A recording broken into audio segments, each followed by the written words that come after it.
एक समय की बात है। मीनापुर नामक छोटे से शहर में मनोज नाम का दर्जी रहता था। उसकी पत्नी मंजू, उनका एक बेटा और एक बेटी थी जिसका नाम आकाश और आंचल था। मनोज और उसकी पत्नी दर्जी का काम करते थे। कुछ समय से उनका दर्जी का काम ठप हो गया था, जिसके कारण वे बेहद गरीब हो गए थे। उनके पास कपड़े का केवल एकमात्र आखिरी टुकड़ा ही बचा था। उसे वो सिलकर बेचना था। उनके पास जीवन यापन के लिए कपड़े सिलने का ही एकमात्र सहारा था। उन्हें बस यही चिंता सताती रहती थी कि बच्चों का, हमारा सबका गुजारा कैसे होगा। बच्चों की तो खेलने खाने की उम्र है और उन्हें इस उम्र में ये सब झेलना पड़ रहा है। एक दिन की बात है। माँ, कुछ खाने को दो ना, बहुत भूख लगी है। मंजू रसोई में जाती है और बच्चों के लिए कुछ खाने के लिए देखती है। खाना इतना कम था कि आकाश और आंचल का ही पेट बड़ी मुश्किल से भरता। माँ, जल्दी लाओ ना, बहुत जोरों की भूख लगी है। हाँ हाँ, अभी देती हूँ। और मंजू आकाश और आंचल को खाना खाने को देती है। माँ, थोड़ा और खाना दो ना, और भूख लगी है, मेरा पेट ही नहीं भरा। बेटा, आज इतना ही खाना है, खाना खत्म हो गया।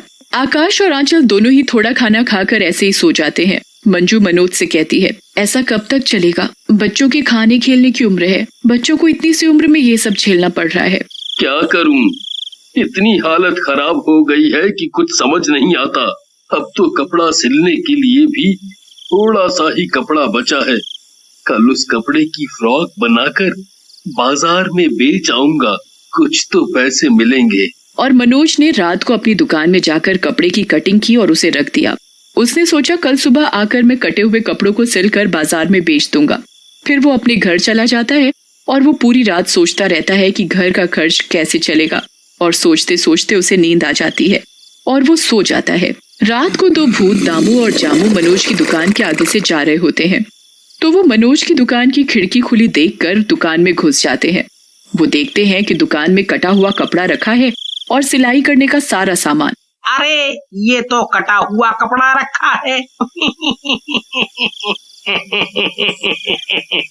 हाँ, क्यों ना हम इसकी फ्रॉक बना दूं। दामू और जामू दोनों भूत कटे हुए कपड़े की फ्रॉक सिलकर रख देते हैं और दोनों भूत सुबह होने से पहले दुकान से चले जाते हैं। अगली सुबह मनोज अपनी दुकान में काम करने के लिए जाता है तो वो देखता है कि जो कपड़ा उसने रात को काट कर सिलने के लिए रखा था, उस कपड़े की तो फ्रॉक बनी हुई रखी है। तभी उसकी दुकान में उसके बच्चे आकाश और आंचल आते हैं और कहते हैं, पापा, स्कूल की फीस देनी है। मैडम ने बोला है अगर तुमने स्कूल की फीस नहीं दी तो तुम दोनों भाई बहनों का स्कूल से नाम काट दिया जाएगा। पापा, मेरी स्कूल की ड्रेस फट गई है। मैडम ने बोला है कल नई ड्रेस पहनकर आनी है। ये फटी हुई ड्रेस पहनकर नहीं आनी है। अगर मेरी स्कूल की ड्रेस नहीं आई तो मैं कल स्कूल नहीं जाऊंगी। ठीक है, मैं कल तुम्हें नई ड्रेस दिला दूंगा और तुम्हारी स्कूल की फीस भी दे दूंगा। तभी मनोज का ध्यान उस फ्रॉक पर जाता है जो उसे दुकान में सिली हुई मिली थी। इस फ्रॉक को बाजार में बेचकर कुछ तो पैसे मिलेंगे, जिससे खाने का कुछ सामान तो आएगा। और वो बाजार चला जाता है।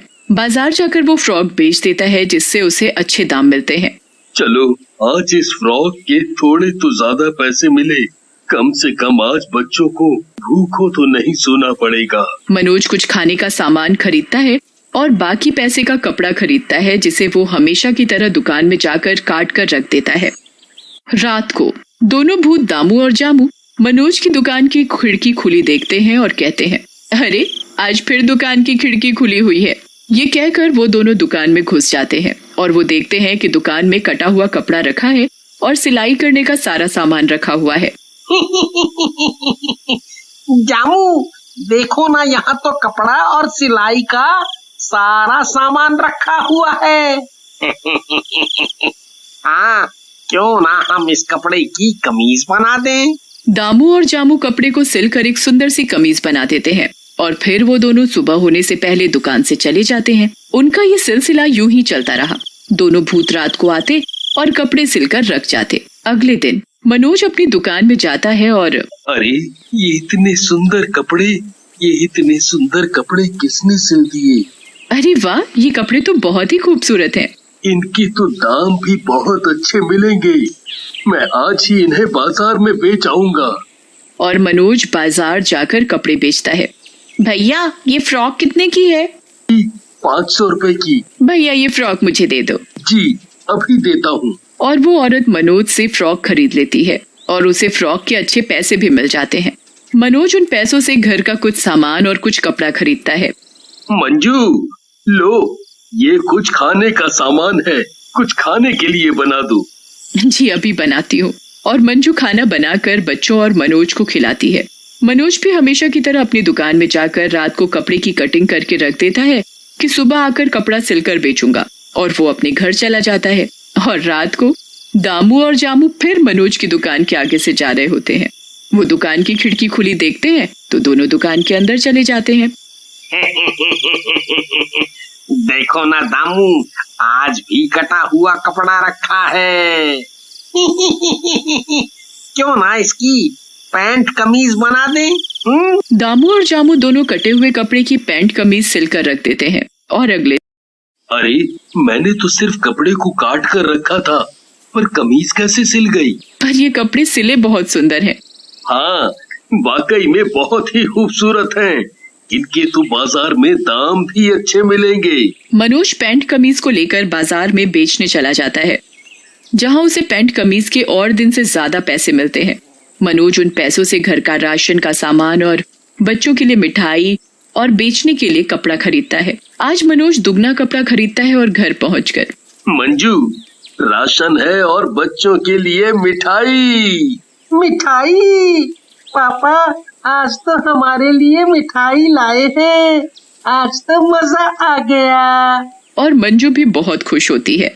क्या बात है, आज तो आप घर के लिए खाने पीने का सामान और बच्चों के लिए मिठाई लाए हो। हाँ आज उन कपड़ों के सही दाम मिल गए थे। वो कपड़े थे ही इतने सुंदर। अच्छा मैं दुकान जाकर सुबह के लिए कपड़ा काट के रखाता हूँ।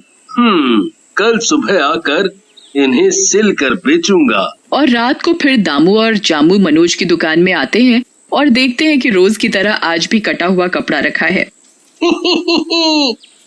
इससे तो आज मैं बहुत ही सुंदर ड्रेस बनाऊंगा। मैं इस कपड़े की सलवार कुर्ती बनाऊंगा। दामू और जामू दोनों भूत कपड़े सिलने लग जाते हैं और वो दोनों भूत बहुत ही खूबसूरत कपड़े सिलते हैं। कपड़े सिलकर दोनों भूत सुबह होने से पहले दुकान से चले जाते हैं। और अगले दिन मनोज और उसकी पत्नी दुकान जाते हैं तो देखते हैं कि आज 2 जोड़ी सुंदर सुंदर फ्रॉक बनी हुई रखी है। मनोज और उसकी पत्नी फ्रॉक देखकर हैरान हो जाते हैं। अरे वाह, इतनी खूबसूरत फ्रॉक, मैंने तो इतनी सुंदर फ्रॉक कभी नहीं देखी। हाँ ये तो बहुत ही सुंदर हैं। मैं इन्हें बाजार में ले जाकर बेच आऊंगा। और अगले दिन मनोज रोज की तरह अपनी दुकान खोलता है तो आश्चर्यचकित हो जाता है। वो देखता है कि आज फिर किसी ने कपड़े सिलकर रखे हुए हैं। वैसे तो उन्हें अब किसी चीज की कोई कमी नहीं थी और उनके जीवन में धीरे धीरे सुधार आने लगता है। फिर भी वो हमेशा सोच में डूबे रहते कि आखिरकार रात में आकर कौन हमारी मदद कर रहा है। देखो ना, ये रोज रोज कौन हमारे कपड़े सिलकर रख जाता है। हमें रात को दुकान में आकर पता लगाना पड़ेगा कि कौन हमारी मदद कर रहा है। तुम सही कह रही हो, हमें आज ही रात को पता लगाना पड़ेगा। और हमेशा की तरह रात को कपड़ा काट कर दुकान में रख देता है और मनोज और उसकी पत्नी एक अलमारी में छिपकर बैठ जाते हैं। तभी वो देखते हैं कि दुकान की खिड़की से 2 भूत अंदर आते हैं। मनोज और मंजू पहले तो भूत को देखकर डर जाते हैं और दोनों अलमारी में बैठे चुपचाप देखते रहते हैं। तभी दामू और जामू कहते हैं, देखो आज तो और दिनों से भी ज्यादा कपड़ा रखा है। हाँ आज तो और दिनों से भी ज्यादा कपड़ा रखा हुआ है।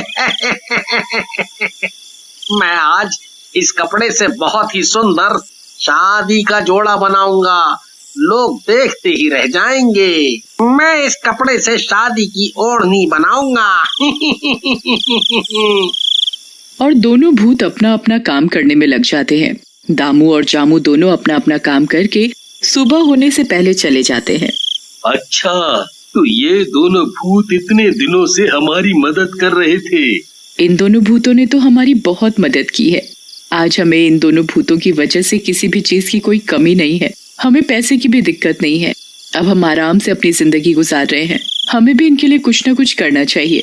मंजू तुम बिल्कुल सही कह रही हो। अब हम इनसे कोई कपड़ा नहीं सिलवाएंगे और ना ही रात को दुकान में कपड़ा काट कर रखेंगे। इन्होंने हमारे लिए इतना कुछ किया है, हमें भी इनके लिए कुछ ना कुछ करना चाहिए। मैं कल रात को इनके लिए अच्छा अच्छा पकवान बनाऊंगी।